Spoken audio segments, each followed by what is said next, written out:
જય માતા ખેડૂત મિત્રો, આજે તારીખ 19 સપ્ટેમ્બર 2024 ને આજની સવારની હવામાન અપડેટની અંદર માહિતી મેળવીએ તો ગુજરાતમાં 19, 20 અને 21 સપ્ટેમ્બર દરમિયાન હળવા છૂટાછવાયા ભાગોની અંદર વરસાદની સંભાવના. આ સાથે સપ્ટેમ્બર મહિનાના એન્ડમાં એટલે કે 24 તારીખથી જે વરસાદી રાઉન્ડ આવી રહ્યો છે તેની પણ અપડેટ મેળવીશું. તેમાં ભારેથી ભારે વરસાદનું પણ અનુમાન છે. તો બંગાળની ખાડીની સિસ્ટમ વધુ મજબૂત બનવાની છે, જેના કારણે ગુજરાતમાં ફરીવાર મેઘતાંડવ થઈ શકે છે. તો તેની સંપૂર્ણ માહિતી મેળવીશું. ચેનલમાં નવા હોય તો ચેનલને સબસ્ક્રાઇબ કરી નાખજો અને વિડીયોને લાઈક આપીને શેર કરી દેજો. અત્યારે ખાસ કરીને મિત્રો મોટાભાગના વિસ્તારની અંદર તાપમાનમાં વધારો થતો જોવા મળી રહ્યો છે. 33 થી લઈને 36 ડિગ્રી આજુબાજુ તાપમાન નોંધાઈ રહ્યું છે. ગરમી અને ઉકળાટનું પ્રમાણ જોવા મળી રહ્યું છે. તેમજ ભેજ પણ અત્યારે ગુજરાતમાં જોવા મળી રહી છે. ચોમાસું હજુ પૂર્ણ નથી થયું, જેના કારણે આગામી એટલે કે 19, 20 અને 21 એમ 3 દિવસ દરમિયાન ગુજરાતના એકાદ બે ભાગોની અંદર વરસાદી ઝાપટા અલગ અલગ ભાગોની અંદર જોવા મળે તેવી શક્યતા રહેલી છે. આ કોઈ સાર્વત્રિક કે તમામ ભાગોની અંદર નહીં જોવા મળે, પરંતુ અમુક ભાગોની અંદર જે ઉત્તર ગુજરાત હોય, મધ્ય, દક્ષિણ સૌરાષ્ટ્રના એકાદ જિલ્લાની અંદર, એકાદ તાલુકાની અંદર વરસાદી ઝાપટા આ 3 દિવસ દરમિયાન જ્યાં ગરમીનું પ્રમાણ વધુ છે ત્યાં પડે તેવી શક્યતા રહેલી છે. જેમાં પણ વાત કરીએ તો સૌરાષ્ટ્રના વિસ્તાર હોય, દક્ષિણ ગુજરાત, મધ્ય ગુજરાત અને ઉત્તર ગુજરાતના એકાદ બે તાલુકાની અંદર વરસાદી માહોલ આ 3 દિવસ દરમિયાન જોવા મળે ક્યાંક ક્યાંક તેવી શક્યતા રહેલી છે. તે ઉપરાંત તાપમાનનો પારો આગામી 24 તારીખ સુધી આવી રીતે 33 થી લઈને 35 ડિગ્રી વચ્ચે જોવા મળશે. પવનની ઝડપ સાવ નોર્મલ જોવા મળે તેવી શક્યતા રહેલી છે, 10 થી 17 કિલોમીટર પ્રતિ કલાકની ઝડપ. તેમજ અત્યારે જે ચોમાસું પવન ચાલી રહ્યો છે તે મુજબનો પવન ચાલશે, તેમાં કોઈ પણ પ્રકારનો ફેરફાર જોવા મળતો નથી. હવે મિત્રો વાત કરીએ તો સિસ્ટમની બંગાળની ખાડીમાં એટલે કે સપ્ટેમ્બર મહિનાના એન્ડમાં એક સિસ્ટમની અસર જોવા મળશે ગુજરાતમાં. હાલના તબક્કે સિસ્ટમ હજુ વધુ મજબૂત થઈને ગુજરાતમાં હાલી પસાર થવાની છે તેવા હાલ વેધર મોડેલો બદલાઈ રહ્યા છે. ફરી આમાં ઘણા બધા ફેરફારો આવી રહ્યા છે. અત્યારના આજના લેટેસ્ટ અપડેટ પ્રમાણે આ સિસ્ટમ વધુ મજબૂત થવાની છે, જેના કારણે અમુક ભાગોની અંદર ભારેથી ભારે વરસાદ પણ નોંધાય તેવી શક્યતા જોવા મળી રહી છે, જેની તમામે ખેડૂત ભાઈ નોંધ લેવી. હાલ આપણે પહેલાં પણ જણાવ્યું હતું કે 1-2 દિવસ આગળ પાછળ થઈ શકે છે, પરંતુ આ રાઉન્ડની શરૂઆત 24 તારીખ આસપાસ જોવા મળે તેવી શક્યતા રહેલી છે, જેની પણ મિત્રોએ નોંધ લેવી.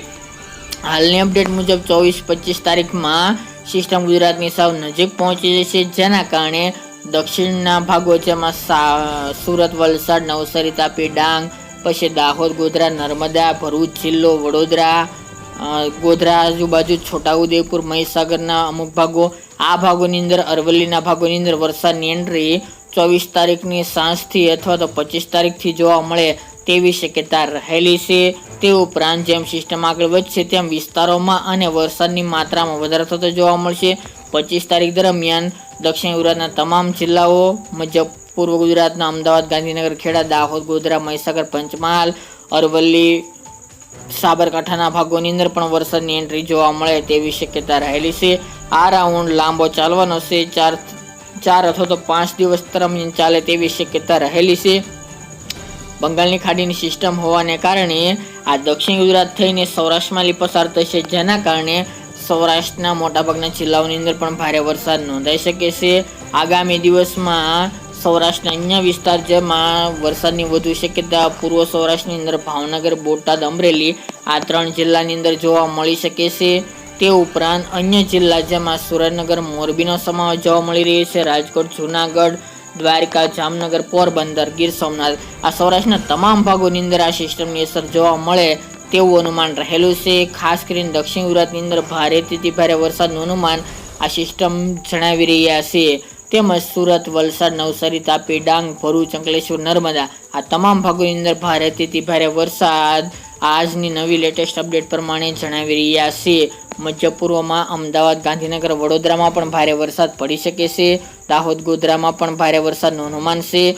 ઉત્તરના સાબરકાંઠા, બનાસકાંઠા, પાટણ, મહેસાણા, અરવલ્લી આ ભાગોની અંદર વરસાદનું જોર ઓછું જોવા મળે મધ્યમ પ્રકારનું તેવી શક્યતા રહેલી છે. જ્યારે કચ્છમાં પણ શક્યતા દેખાઈ રહી છે. અત્યાર સુધી શક્યતા નહોતી, પરંતુ રાપર, ભુજ, અંજાર, ગાંધીધામ, માંડવી, મુદ્રા જે દરિયાકાંઠાના વિસ્તારો છે તેમાં હળવા મધ્યમ વરસાદની શક્યતા રહેલી છે. 27 તારીખ દરમિયાન પણ આ સિસ્ટમ દક્ષિણ ગુજરાતને વટાવીને પૂર્વ સૌરાષ્ટ્ર આસપાસ પહોંચશે, જેના કારણે ત્યાં પણ મેઘતાંડવ થાય તેવી શક્યતા રહેલી છે. તો દક્ષિણ ગુજરાત બાદ સૌરાષ્ટ્રનો વારો પડી શકે છે, જેમાં ભાવનગર, બોટાદ, અમરેલી, રાજકોટ, જામનગર, સુરેન્દ્રનગર, જૂનાગઢ અને દ્વારકા આ ભાગોની અંદર ભારેથી ભારે વરસાદની પણ શક્યતા રહેલી છે, જેની તમામે ખેડૂત ભાઈ નોંધ લેવી. હજુ આમાં ઘણા બધા અપડેટ આવશે, અથવા તો સિસ્ટમ મજબૂત બનશે, અથવા તો સિસ્ટમનું જોર વધશે અને અતિભારે વરસાદનું એલર્ટ આવશે તો અવશ્ય માહિતી આપશું. અત્યારે હજુ ભારેથી ભારે વરસાદની ગણતરી રાખવી ખેડૂત મિત્રો. વધુ અપડેટ આગામી દિવસમાં જણાવશું. આ અત્યારની વહેલી સવારની અપડેટ.